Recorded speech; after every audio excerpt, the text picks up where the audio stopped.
Mystery Theater, the Mutual Radio Theater, and our next news tonight at 12 midnight. The CBS Radio Mystery Theater presents...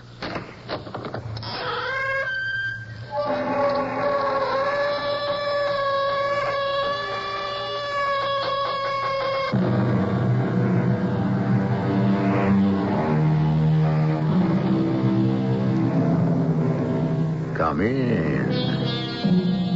Welcome. I'm E.G. Marshall. Have you ever played the game of wondering where and when, if you had the choice, you would have picked to spend your life?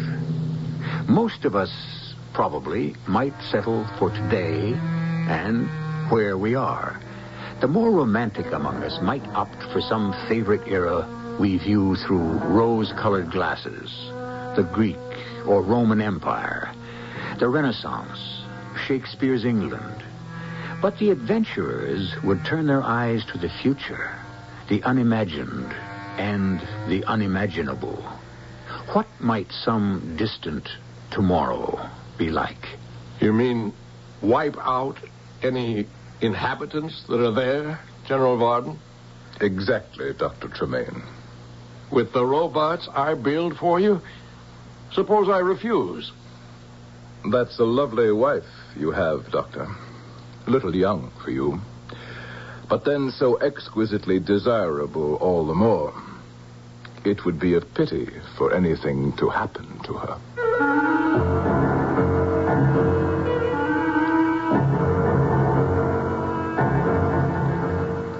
Our mystery drama, Strange New Tomorrow, was written especially for the Mystery Theater by Ian Martin and stars John Beale and Terry Keane. It is sponsored in part by Sunkissed Growers Incorporated. I'll be back shortly with Act One.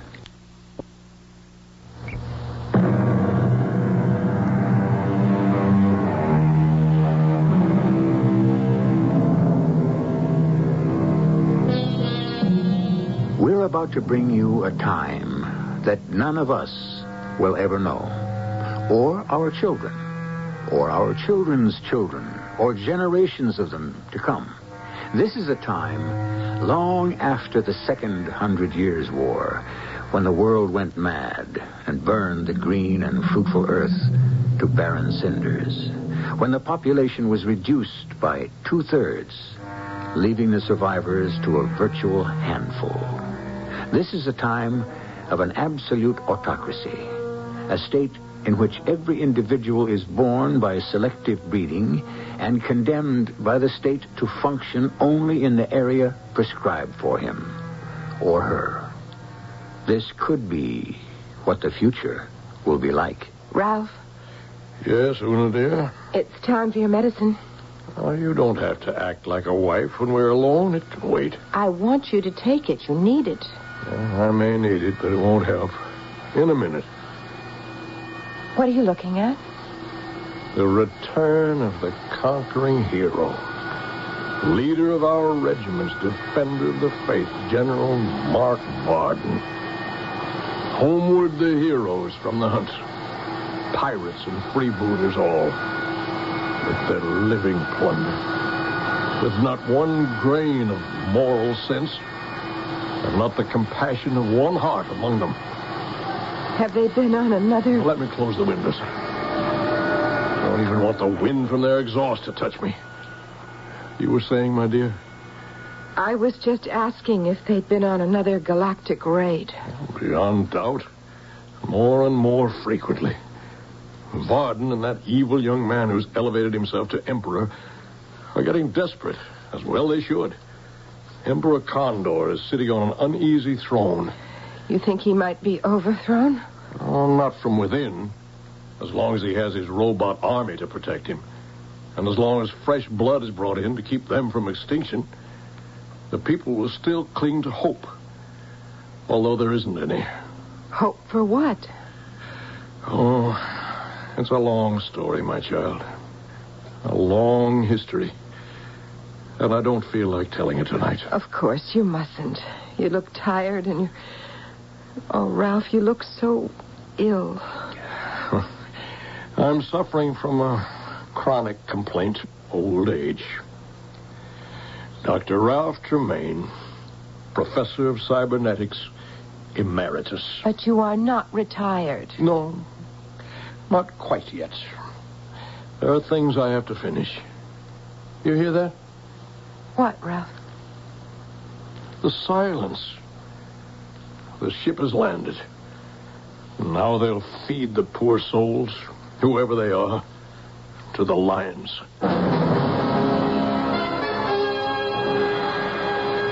Your Majesty. Greetings, General Barton. You're returned, I see. Bringing with me another glorious victory to lay at your Majesty's feet. Oh, spare me all that nonsense. Were you successful in your task? You can see for yourself if you'll allow me to tune in the viewing screen. Very well. You were gone an unconscionable time. These missions get more and more difficult. Why? Let me show you the fruits of this one first. There. It's coming into focus now. There's the latest catch. Mm-hmm. And where are they from? Rubos, a planet in the 9th galaxy. You had to go so far afield? As I said, it becomes more difficult all the time. Galaxy after galaxy is patrolled by police craft seeking us out. Only the black light envelope has kept our identity secret this long. Even then, I must slip through time warp after time warp to avoid discovery and recognition. What do they expect? We must raid them to keep our race alive, to maintain enough population to keep the whole fabric of existence viable. You know my answer to that, Majesty. No, General, no. I don't want to listen to that now. Perhaps these bodies milling about down in the square there will be the answer at last. Yes, tell me more about the planet. Rubos? It's a large planet, about the size of Jupiter in our solar system. Its distance in relation to size is approximately the same as our planets from our sun. The climate and the animal life is also analogous. Well, they look healthy enough and similar enough. Intelligence? Their average IQ is a good deal higher than ours. What? And their scientific capabilities considerably more advanced. We were lucky to make our raid and escape unnoticed. We were almost intercepted. Their communications must be magnificent. We were in a very remote part of what is a very large planet, and yet they were almost on us as we took off. Well, were you recognized? I hope not, unless they have instruments to pierce the black light curtain. But I think we got away. Excellent, excellent. Then I won't scold you for the handful that you've brought me. They seem to be first-rate specimens. Next time I'll... Emperor Condor. Yes, General Varden? There will be no next time.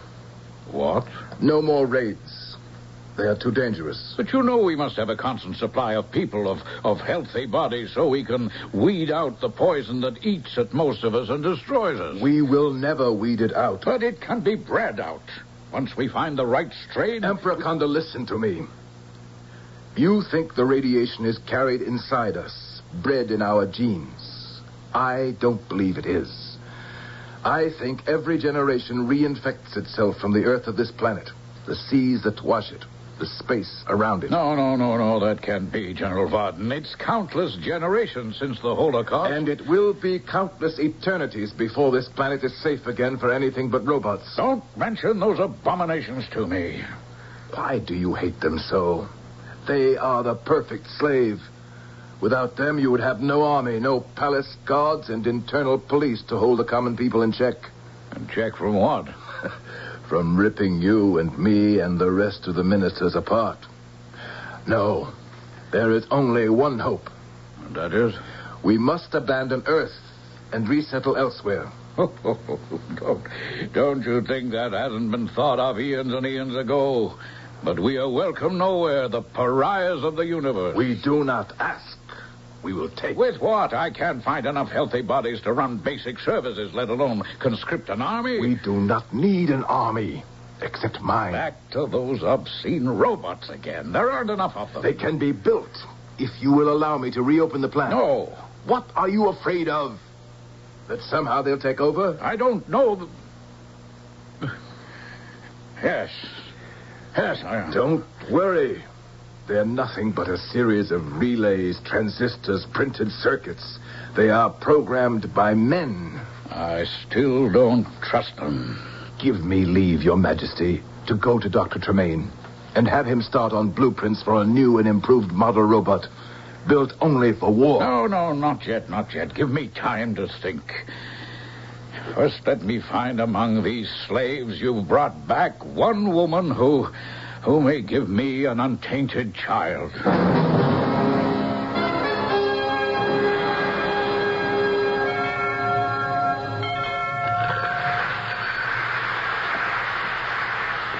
Yes?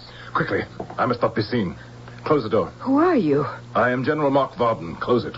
Forgive me, General. Who are you? I am Una.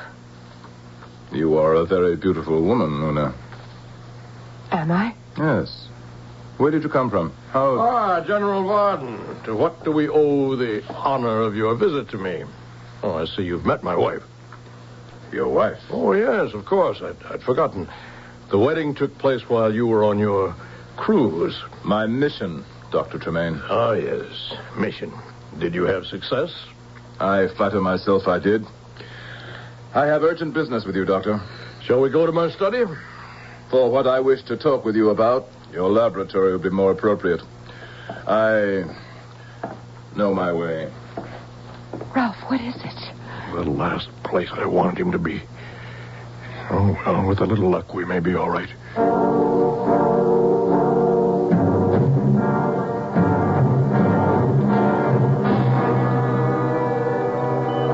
Close the door, Dr. Tremaine. Very well. And I'll turn off all this apparatus. No. I prefer to take no chance that what I have to say might be overheard. Well, at least let me lower the volume. Fascinating. What are you brewing here, Doctor? What are these machines? Computers, oscillators, electronic microscopes, calculators. All the impedimenta of anyone who studies cybernetics. The scientist studies only to learn how little he really knows. But you know how to build robots. Yes, but we're not building anymore. I want you to be ready. I want you to start building me a prototype designed only for war. Does the Emperor know of this? It is better the Emperor doesn't know of everything. Oh, I'd have to have his permission first before I embarked on this. I wouldn't want to risk offending him. You will be far worse off offending me, Doctor. General, I am an old man. I haven't long to live, so threats are of little use against me. I wouldn't be quite so sure, my dear Dr. Tremaine. I'm going to take over another planet in some other galaxy. A clean planet, untouched by deadly radiation like ours. Take over? You mean wipe out any inhabitants that are there? Exactly. With the robots I build for you? That's it. You are going to build me the army to fight it. And if I refuse? That is a lovely wife you have, Dr. Tremaine. No. A little young for you. It would be a pity for anything to happen to her. You wouldn't dare. Do not try me. One whisper to the Emperor of my plans. Any attempt from you to hinder them. Any refusal to do my will to the best of your ability. And I will have your wife destroyed and buried in a forgotten grave. Well, Dr. Tremaine, are we partners or not?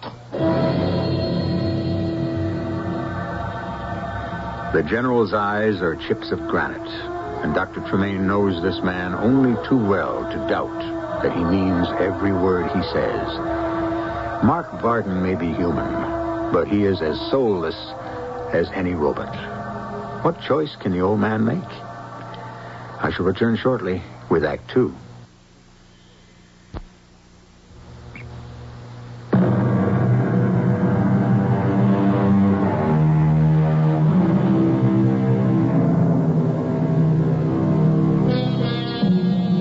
perched on the edge of a table in Dr. Tremaine's laboratory as he awaits the old man's answer.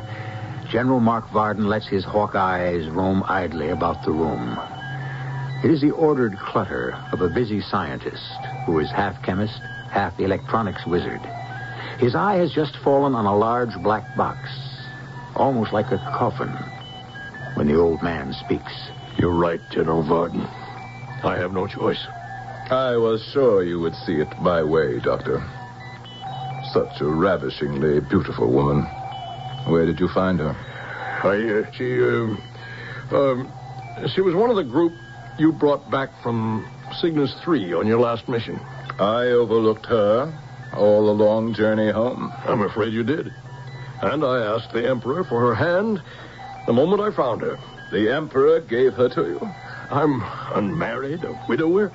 I had the right to ask, to demand. I'm surprised he acceded the way he feels about your robots. Don't be too surprised, no matter what he says. Only I can build them and program them, now that all the others are gone. He needs his palace guard to shield him from you. So, he needs me. Nobody else is clever enough to build or service them? That will be taken care of very soon. In the meantime, don't push me too far. My dear Doctor, I have no intention of subjecting you to any pressure now that we are agreed. I ask only the reassurance of being able to drop in from time to time to get progress reports. When I have some working drawings ready, I'll send for you. But carefully, till I have sold His Majesty on the necessity of my plan. I have an assistant in the lab, a young man named Mac. No one knows him at court. I'll send him. Mac what? Just Mac. That's all you need to know. I'll leave standing orders for him to be admitted. Now I must leave you. Oh, by the way. Yes, General? You say you never stopped studying. Just what have you been working on while I've been gone? I don't think it would interest you very much. On the contrary. You're quite sure you haven't been developing some sort of special robot for His Majesty that just might upset the balance of power? What would make you think that? This curious box, big enough to hold someone my size, that looks like a coffin. The lid. It's locked. Well, naturally. What's inside this curious box? That box is lined with lead. Inside it are a group of highly radioactive rocks, which I use in certain biological experiments that I've been conducting to try to neutralize their effect on the body. Then I shall give it a wide berth.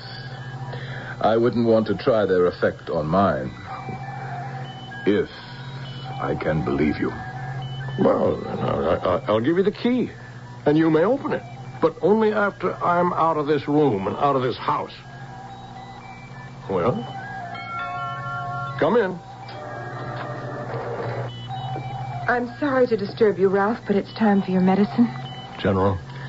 That's quite all right, Mrs. Tremaine. I was just about to leave. Yes, the Emperor made you an extraordinary present. She's ravishingly lovely. Keep her that way, Doctor, at all costs. No, don't worry. I can see myself out. Is he really gone? What a dreadful, frightening man. He's all of that and more. I just had my medicine. I don't need any more. It was an excuse to come in. I knew you needed me. How? I don't know, except I always do. It's like a wave, a shudder, the pulse of some electric alarm. What did that awful man mean about the Emperor giving me to you? No, I don't want you to worry your pretty head. But I do worry. What do you think it's like not knowing anything about yourself or your family, where you came from or who your friends might have been? Just waking up suddenly at the age of 25 and just being. Well, you just have no memories. But why? It's a sort of amnesia. Did I fall? Hit my head? No, you... Look, I'll tell you what I just told the general. You know this shipload of unfortunate people he just brought back? That he captured as slaves? What he has condemned them to is tantamount to slavery.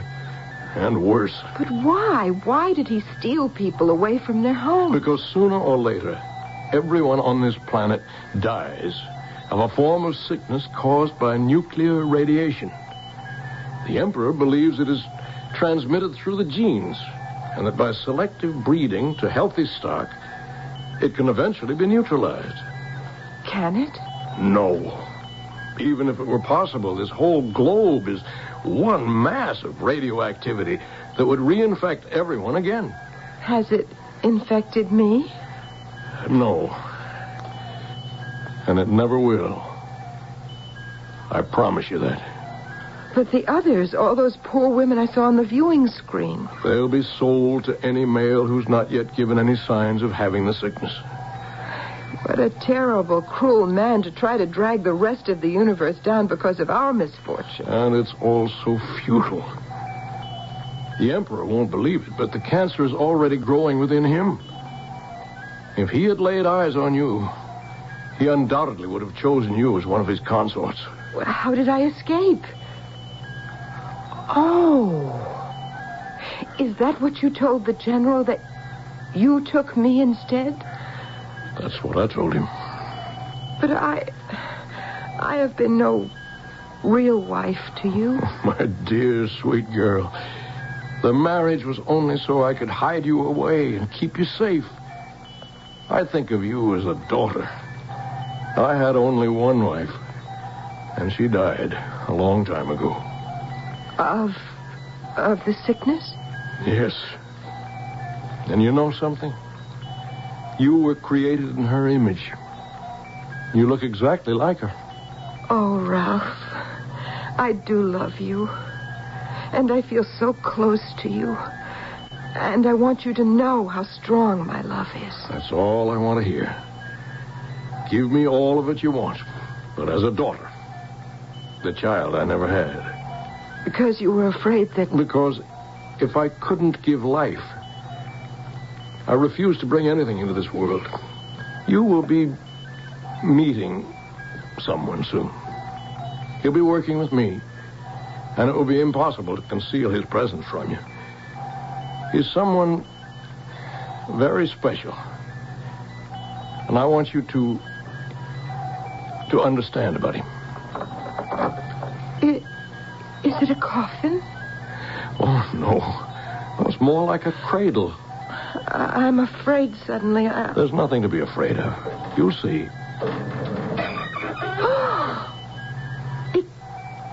It's a young man. And he's beautiful. Well, I hope not. Handsome is a better word. Perhaps. But is he dead? Oh, no. This young man can't die in the ordinary sense. He is, in a way, immortal. I don't understand you. Well, this young man isn't a human being. He's a humanoid. A humanoid? Yes, a simulacrum. Something that's formed in the likeness of a human being. Oh, you mean like a mannequin or a dummy? Very far from that. I mean, he is identical in almost every respect with a human. And he will perform, act, simulate almost every human control function. Only in Mac's case, the motive forces are mechanical and electronic. Mac? That's what I call him. It's a sort of an acronym for what he is. Mechanoelectric activated computer. You built him, made him, created him? Yes. Oh, how horrible. Oh, I was hoping that you wouldn't react like that. It's the last way I wanted you to feel. But he's nothing but a machine. A lot more than that. How can he be? It be? It's just a super robot, a thing. I don't think you'll feel that way about him when you meet him. I don't want to meet him. What are you afraid of, Una? I don't know. When I first saw him, I thought how beautiful he is. And my heart went out to him to be dead so young. And then you said that he wasn't, that he was immortal.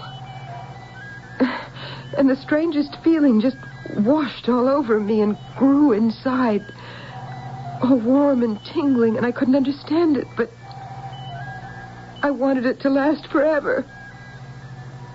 Now you tell me he's only a machine. I don't know, it's unclean. Somehow I want to cringe. Then you've got to meet him to get rid of that feeling. All right. But only for you, Ralph. Let me just set the instruments first. Now, just attach these electrodes. And step up the power. Watch, Una.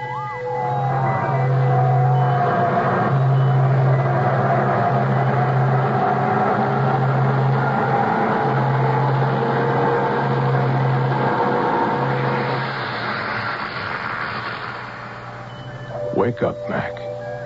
Time to get to work. Oh, Doctor, did I fall asleep again? Not exactly. And cheer up, you won't anymore. Except when you decide to. Oh, Mac, I want you to meet my wife. It's a pleasure to meet you, Mrs. Tremaine. How do you do? Just great. I mean, you're really something to wake up to. I told you he'd surprise you. I'm not surprised. I'm frightened.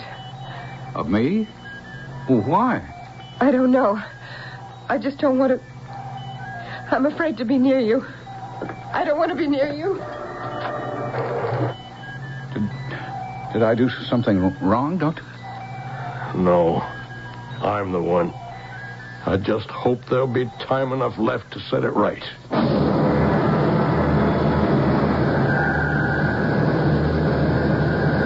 What does Dr. Tremaine mean by that last statement? And why should Mrs. Tremaine have this strange fear of this all-too-human humanoid? Or is Mac, the mechano-electric computer, something other than he or it seems? You're in for some surprising revelations in this bizarre history of the far-off future when I return shortly with Act 3.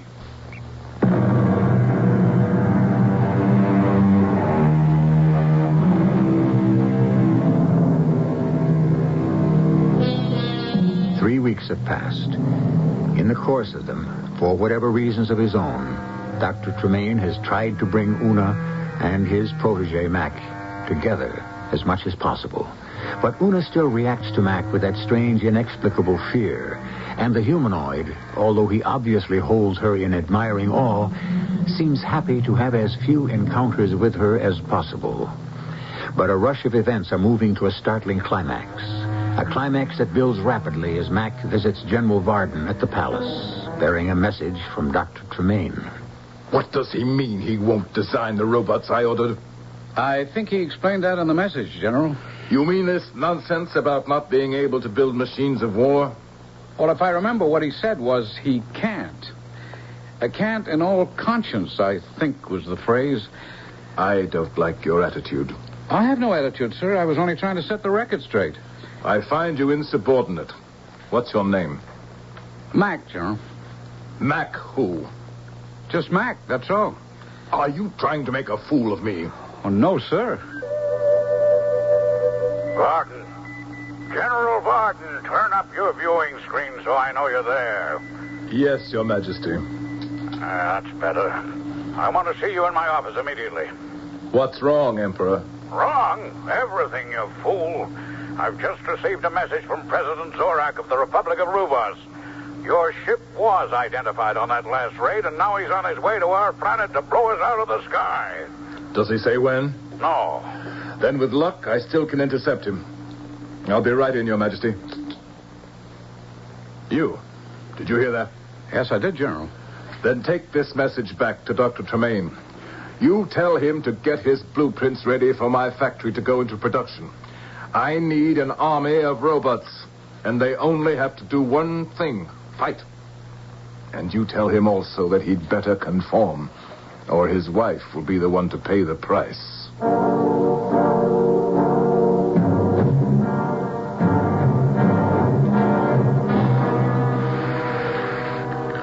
Oh, Mrs. Tremaine. Oh.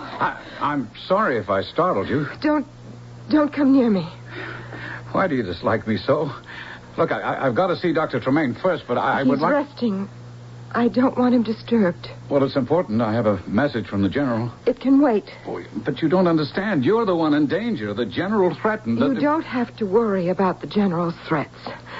My husband got a promise for protection from the Emperor before he told him about General Varden's planning to build the robots in secret. My husband and I have nothing to fear from him. He should be under arrest by now. Does that satisfy you? Well, yes, no. What else do you want? I'd like us to be friends. So would I. But I don't think that's possible. Why don't you leave me alone? Just leave me alone. But, Mrs. Tremaine, Una... It's all right, son. Mac, I should say. Don't bother her now. Come in the laboratory. I need to talk to you. Explain some things.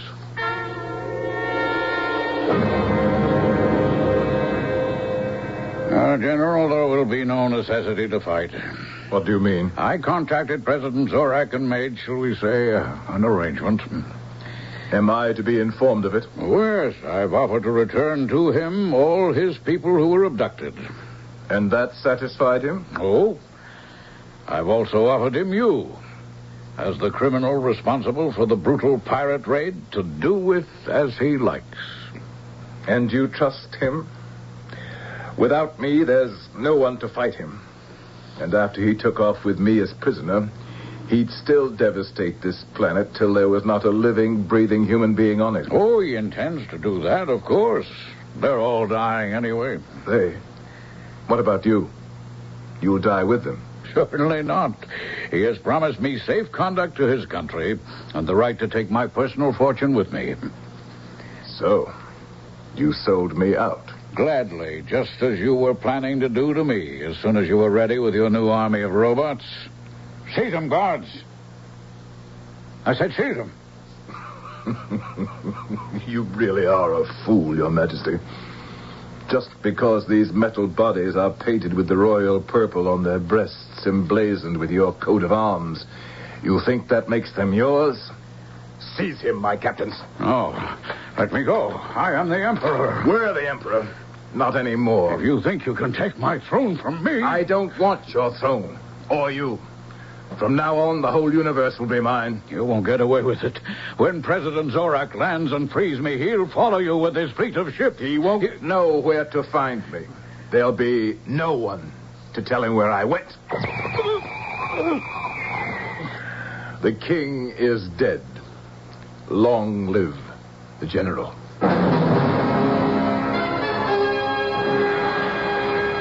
The reason you felt no fear of Varden, Mac, is because I didn't program you for fear. Oh, you mean, Dr. Tremaine, that every reaction I have you built into me? Yes. I picked a human model for you and tried to shape you as close to that model as I could, with certain exceptions. Who was the model, sir? Myself. You, sir? Well, very proud, but why would you want to go to all that trouble to duplicate yourself?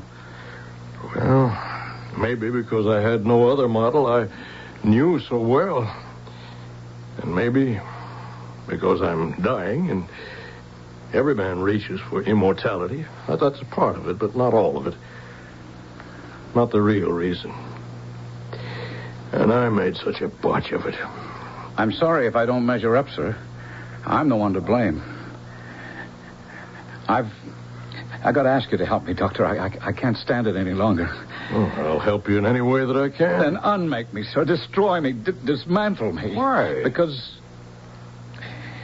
I love her and she can't stand the sight of me. She loathes me. And I don't want to go on being knowing that. Why, Doctor? Why does she hate me so? She doesn't hate you, Mac. Quite the opposite. It's better if I don't believe that.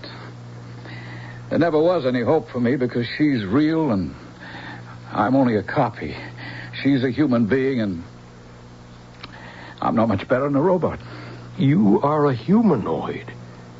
Something very special. and unique. The first man of your kind in the history of time. Still gives me no right to Una. Why not? She is the same as you. What? When I said you were the first man of your kind, I didn't mean the first creation. The first was a woman. Una.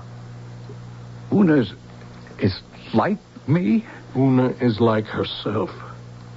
Or, if you wish, like my wife. My real wife. My first and only one. I put into Una all the things I recalled about my wife. Sweetness, laughter, some tears, kindness, and the beauty inside that only makes the outer look more exquisitely lovely.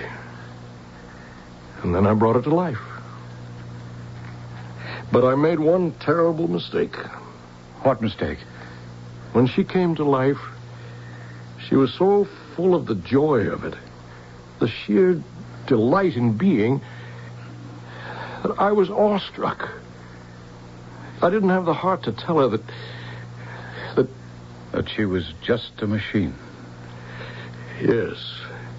But you'll have to tell her sooner or later. I know. But I'm a coward. One part of me that I didn't build into you, Mac. I keep waiting for the right time, but... What's that? Front door, sir. I meant, who would ring like that except... It's General Varden. We mustn't let Una open the door. General Varden. How nice of you to greet me. Come, my love. You're leaving with me. Let her go, Varden. Stop right where you are. I'm armed. Don't shoot him, please. Don't, Mac. It's all right. He can't hurt me. I hit you point blank with the disintegrating ray. Let go of Una. Stay back.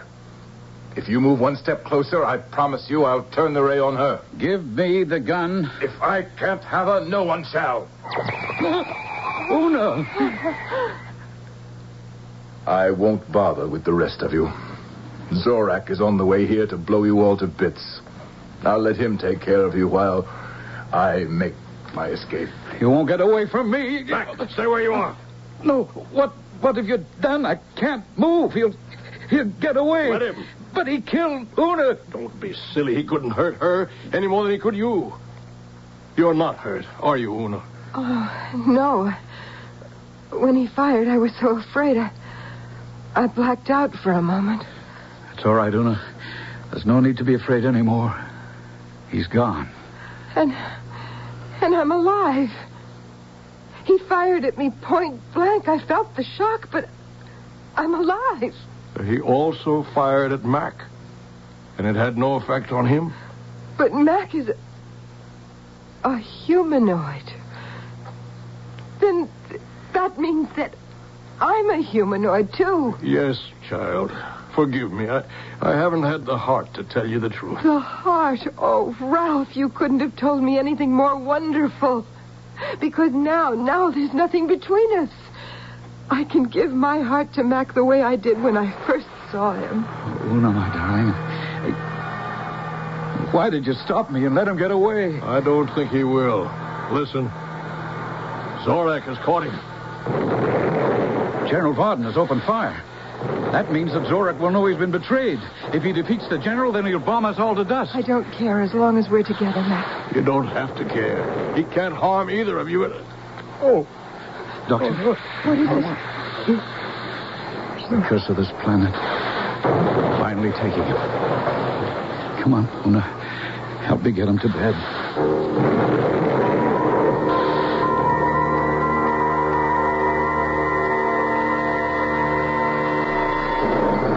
What's happening? What's happening? It's Zorak, sir. He destroyed General Varden, and now he's wiping the rest of us out. Not you and Una. We don't care. We're together. Of course you care. This fortress I built in the side of the mountain will stand, except for a lucky hit. But the radiation afterwards will not affect either of you. You will still live when all else is dead, including me. No.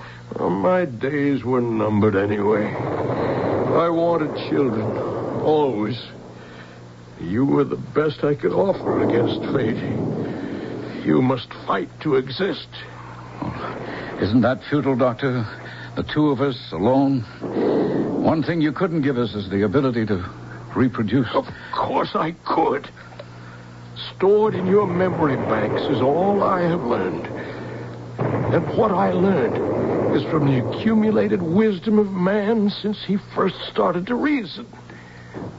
Deep in the mountains are stores of parts and transistors, and all you need to build in the image of yourselves. Your children, who in turn will build their images to become their children, until at last the earth will be inherited again. Every new world that ever began sprang from despair, and those who refused to stop hoping. Make this your new world. Oh, Ralph. Hush, Una. His life here was over. Listen. What?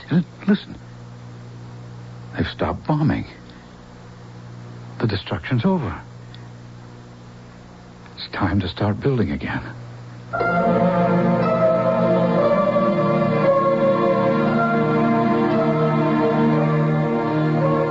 Is there a moral in this story? Ask yourself. The amoeba reproduces by separation, a flower by cross-pollination, sponges and spores in their own spontaneous fashion. The animal kingdom is not the only one and holds no royal prerogative. Who is to say that tomorrow what we think of as a machine may not capture the future? When an orange says Sunkissed on the outside, you know it's juicy and sweet on the inside. Eat Sunkissed sweet. It'll knock you off of your feet. It's so fresh and juicy, plump and heavenly. Eat Sunkissed sweet. Sink your teeth into a big, bursting, sweet, succulent, scintillating, juicy, vibrant, luscious, lip-smacking, mouth-watering, tongue-tickling, sun-kissed orange. Ain't Sunkissed sweet. Minutes seem like hours when you sometimes have trouble getting to sleep. Wouldn't you like to get to sleep fast? Announcing new Unisom. A different generation sleep aid. The only one with doxylamine. To our knowledge, Unisom is the only non-prescription sleep aid proven effective in clinical tests. When you sleep better, you feel better. For occasional sleeplessness, take new Unisom. Use only as directed. CBS, we're gonna make your day. CBS Television is gonna make your day. As one of America's most popular daytime dramas, The Young and the Restless now becomes twice as special as it expands to 1 hour. Treat yourself to television's hottest dramatic show, The Young and the Restless, now a full hour every afternoon on CBS Television. Check your local listing for the right time. CBS, we're gonna make your day. I'm Susan Anton. It's a good feeling to sleep the night away on a perfect sleeper by Pillow Soft is the ultimate in sleep. Unique extra thick cushioning for heavenly comfort on top. Ultra firm support inside. Perfect sleeper Pillow Soft. Firmness that feels good. Be a perfect sleeper. Buy a perfect sleeper. Perfect sleeper by Sterling.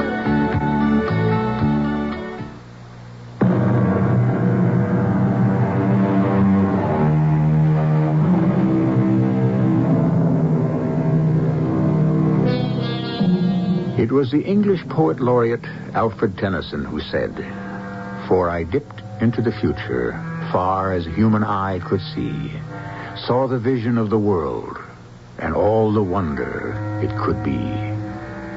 Perhaps we have dipped even deeper than Lord Tennyson to glimpse a reflection of the universe. Could it be that man himself is not the total answer? Our cast included John Beale, Terry Keane, Gordon Heath, and Ian Martin. The entire production was under the direction of Himan Brown. This is E.G. Marshall inviting you to return to our Mystery Theater for another adventure in the macabre. This is the voice of the Rocky Mountain West.